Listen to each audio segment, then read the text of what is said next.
नमस्कार दोस्तों, आज हम जानेंगे गणेश चतुर्थी की 4 पौराणिक एवं प्रचलित लोक कथाएं।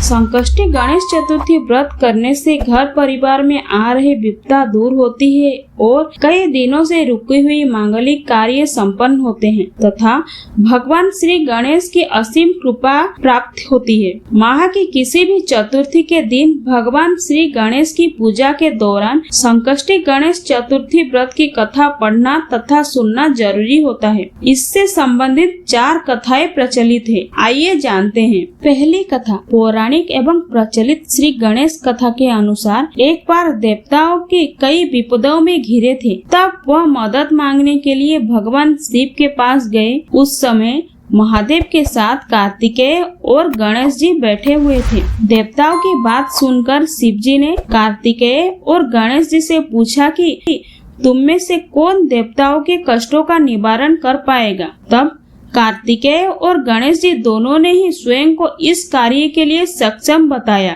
इस पर महादेव ने दोनों की परीक्षा लेते हुए कहा कि तुम दोनों में से जो सबसे पहले पृथ्वी की परिक्रमा करके आएगा वही देवताओं की मदद करने जाएगा। भगवान शिव के मुख से ये वचन सुनते ही कार्तिकेय अपनी वाहन मोर पर बैठकर पृथ्वी की परिक्रमा के लिए निकल गए, किंतु गणेश जी सोच में पड़ गए कि वो चूहे के ऊपर चढ़कर सारी पृथ्वी की परिक्रमा करेंगे तो इस कार्य में उन्हें बहुत समय लग जाएगा। तभी उन्हें एक उपाय सूझा। गणेश अपने स्थान से उठे और अपने माता पिता की 7 बार परिक्रमा करके वापस बैठ गए। परिक्रमा करके लौटने पर कार्तिकेय स्वयं को विजेता बताने लगे। तब शिव जी ने श्री गणेश से पृथ्वी के परिक्रमा ना करने का कारण पूछा। गणेश जी ने कहा, माता पिता के चरणों में ही समस्त लोक है। ये सुनकर भगवान शिव ने गणेश जी को देवताओं के संकट दूर करने की आज्ञा दी। इस प्रकार भगवान शिव ने गणेश जी को आशीर्वाद दिया। चतुर्थी के दिन जो तुम्हारा पूजन करेगा और रात्रि में चंद्रमा को अर्घ्य देगा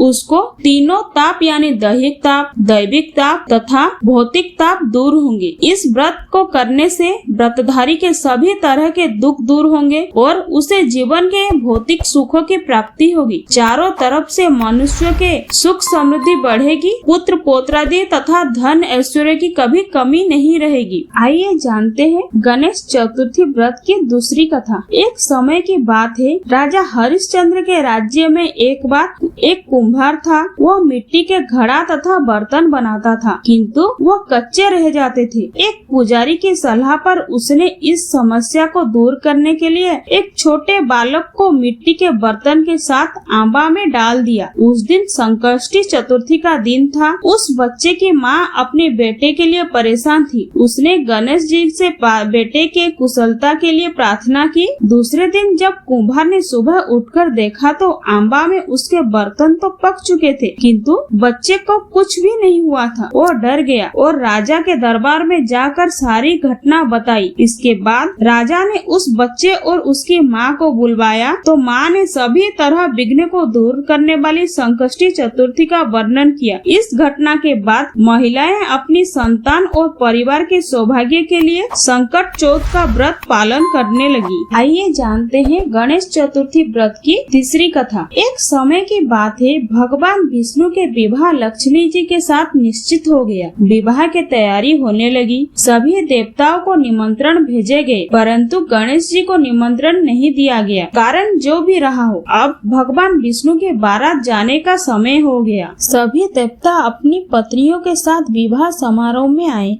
सबने देखा कि गणेश जी कहीं नहीं दिख रहे हैं। तब वे आपस में चर्चा करने लगे कि क्या गणेश जी को न्योता नहीं दिया गया है या स्वयं गणेश जी ही नहीं आए हैं। सभी की इस बात पर आश्चर्य होने लगा। तभी सबने विचार किया कि विष्णु भगवान से ही इसका कारण पूछा जाएगा। विष्णु भगवान से पूछने पर उन्होंने कहा कि हमने गणेश जी के पिता महादेव जी को न्योता भेजा है। यदि गणेश जी अपने पिता के साथ आना चाहते हैं तो आ जाते। अलग से न्योता देने की कोई आवश्यकता भी नहीं थी। दूसरी बात यह है कि उनको 1.25 मूंग चना, 1.25 मूंग चावल, 1.25 मन घी और 1.25 मन लड्डू दिन भर भोजन के लिए चाहिए। यदि गणेश जी नहीं आएंगे तो कोई बात नहीं, दूसरे के घर जाकर इतना सारा खाना पीना अच्छा नहीं लगता। इतनी वार्ता कर रहे थे कि किसी ने सुझाव दिया, अगर गणेश जी अभी आए तो उनको द्वारपाल बनाकर बैठा देंगे कि आप घर का ध्यान रखना। आप तो चूहे पर बैठकर धीरे धीरे चलोगे तो बारात से बहुत पीछे रह जाओगे। ये सुझाव भी सबको पसंद आएगा। तो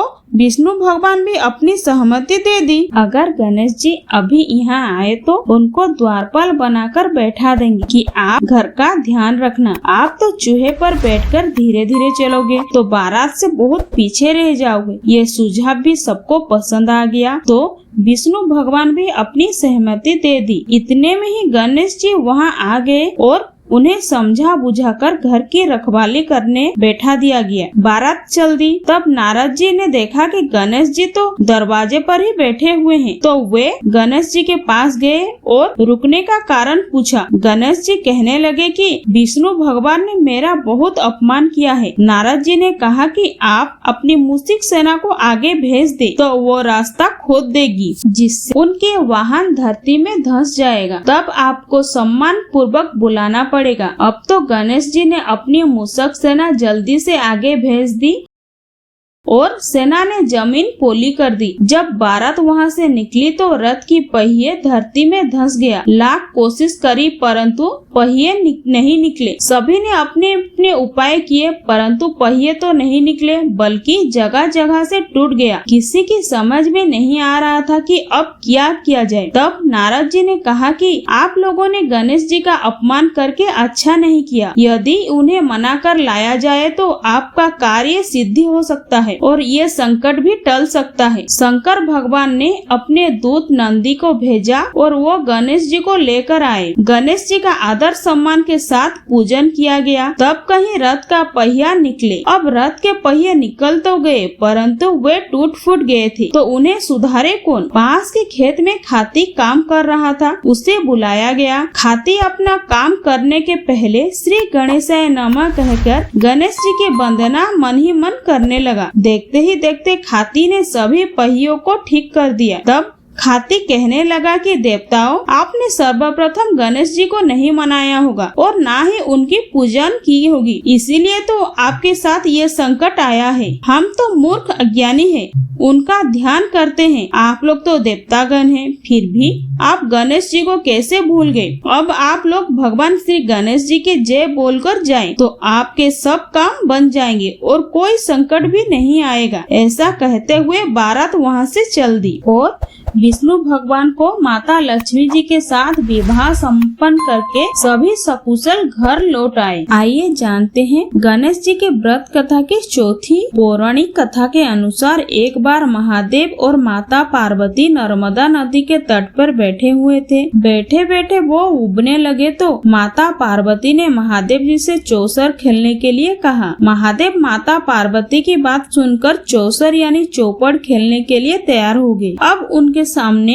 एक परेशानी थी कि उनके खेल में हार जीत का निर्णय करने वाला कोई तीसरा शख्स नहीं था। इसका हल निकालने के लिए महादेव जी ने आसपास से घास के कुछ तिनके इकट्ठे किए और उससे एक पुतला बना दिया और उसमें प्राण डालकर उससे कहा, हे पुत्र, मैं पार्वती के साथ चौपड़ खेलूंगा और तुम हम दोनों के खेल के साक्षी बनोगे। अब उनके सामने एक परेशानी थी कि उनके खेल में हार जीत का निर्णय करने वाला कोई तीसरा शख्स नहीं था। इसका हल निकालने के लिए महादेव जी ने आसपास से घास के कुछ तिनके इकट्ठे किए और उससे एक पुतला बना दिया और उसमें प्राण डालकर उससे कहा, हे पुत्र, मैं पार्वती के साथ चौपड़ खेलूंगा और तुम हम दोनों को खेल के साक्षी बनोगे। खेल के अंत में कौन विजयी होता है, तुम्हें इसका निर्णय करना होगा। उस पुतले को इतना कहने के पश्चात महादेव और माता पार्वती ने चौपड़ का खेल खेलना शुरू कर दिया। दोनों ने बारी बारी से 3 बार चौपड़ का खेल खेला और संयोग से तीनों ही बार माता पार्वती की जीत हुई। जब दोनों ने खेल खत्म किया